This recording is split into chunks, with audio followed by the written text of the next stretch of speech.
the gentleman, I just had a conversation about the necessity to utilize a living trust to plan for the future of you and your family.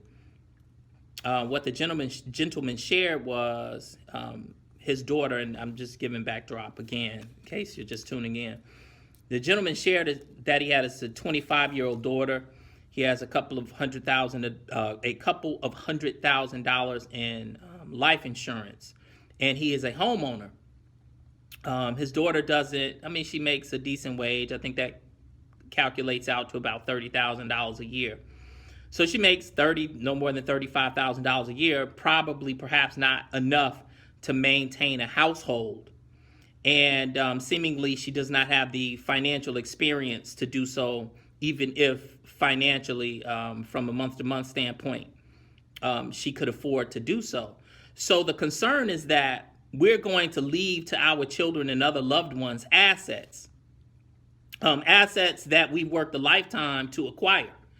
And the fear is that not only will they, I won't say squander our financial or asset legacy, although I think that's pretty important because, you know, I've worked very hard and I don't like the idea of someone squandering everything that I've worked so hard to acquire.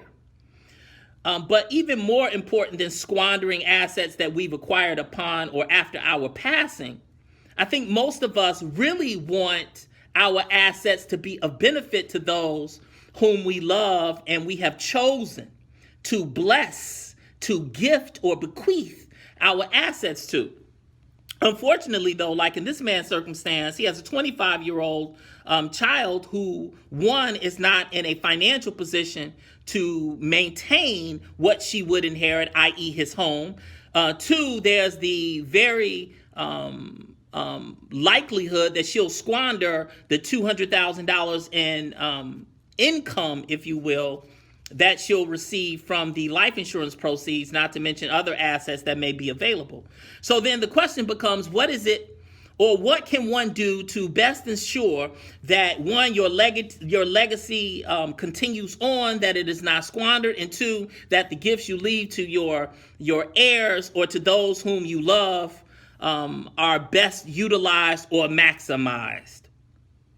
People, the very simple answer is a living trust.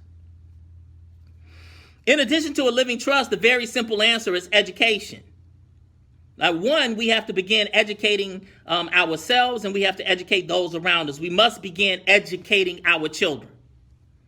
Now, we all know, despite our best efforts to educate our children, they're still children. And even adults are childlike as it relates to their finances. So a living trust will assist you in making certain that your goals are most likely to be accomplished after your passing financially. How so? With a living trust, you can do what is called manage beyond the grave. That is, rather than have your 25-year-old daughter receive $200,000 in proceeds from your life insurance policy, the $200,000 in life insurance proceeds will be transferred to your family trust or to your living trust for the benefit of your child or your children. So you are not handing your children a check. You're not handing your children hundreds of thousands of dollars. You're not transferring a house or homes or investment property to your children or your other loved ones because they may not be financially astute enough to manage those assets. A living trust is like a corporation, akin to a corporation, for your assets. Again, as an example, the monies from your life insurance policy will be transferred to your living trust. So rather than having your daughter named as the beneficiary on those life insurance policies, you change the beneficiary designation to the name of your trust. You name a trustee to manage the assets on behalf of your daughter. You provide specific stipulations as it relates to the distributions to be made to your child or children. As an example, you can say, rather than hand my daughter $200,000, as would be the case if she's listed as beneficiary on your life insurance policy, you say, pay my daughter $1,000 a month to supplement her income.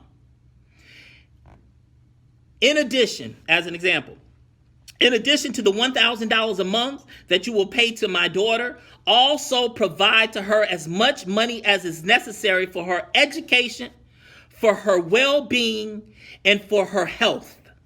So if there's an emergency that occurs with respect to your child's well-being or health, the trustee has the authority to distribute more than $1,000 a month.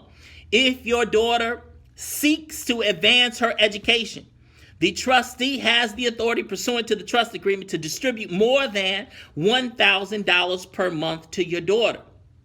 In addition to that, there'll be a clause in the trust agreement specifically related to any real estate or to your primary residence. This provision of the trust agreement will say, of the $200,000 that was transferred or funded in the trust upon my passing from my life insurance proceeds, I would like $50,000 of the $200,000 to be reserved for the expenses, the maintenance, and the costs related to ABC 123 property. So then you can set aside a certain amount of monies, you can earmark a certain amount of monies to cover the expenses and the costs of maintaining the property. That will give your daughter a certain period of time to have a roof over her head without worrying about coming up with the money to completely maintain it.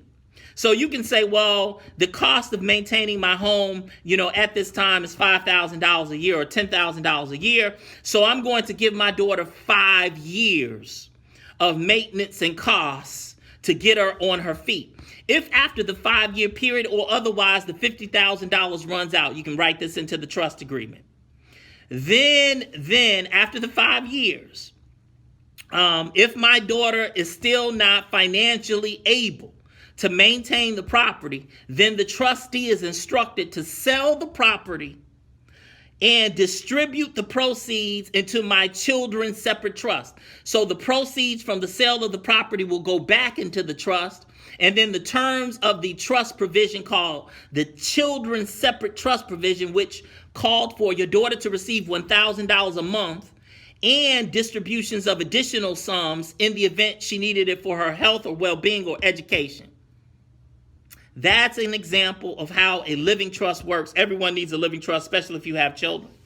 Or if you have loved ones who are spendthrift. You can be married and you still need to set up this provision because maybe your spouse is not that good with money and you want to make best certain that the money lasts your spouse over an extended period of time. You at least want to make certain that whatever you leave to your children extends over a 5 to 10 year period if there's enough assets in that trust.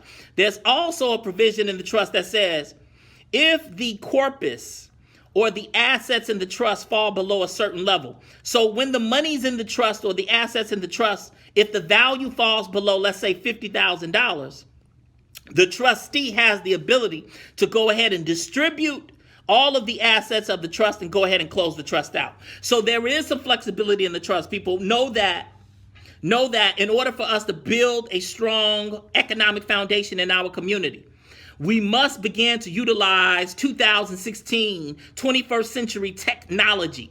I say all the time to my clients who come into my office, right? I say a will is akin to a payphone. Nothing wrong with the payphone. You can make calls on a payphone. But who wants to walk 2 blocks to find a payphone and dig in their pockets in the sub-zero temperatures to make a call when there's something called a home phone? A home phone is a step up in terms of technology than a payphone. So if given a choice between a payphone and a home phone, I think most of us would choose the home phone. A will is akin to a payphone. A land trust is akin to a home phone. And a living trust is akin to a smartphone. You can take a smartphone on a plane. You can take a smartphone overseas.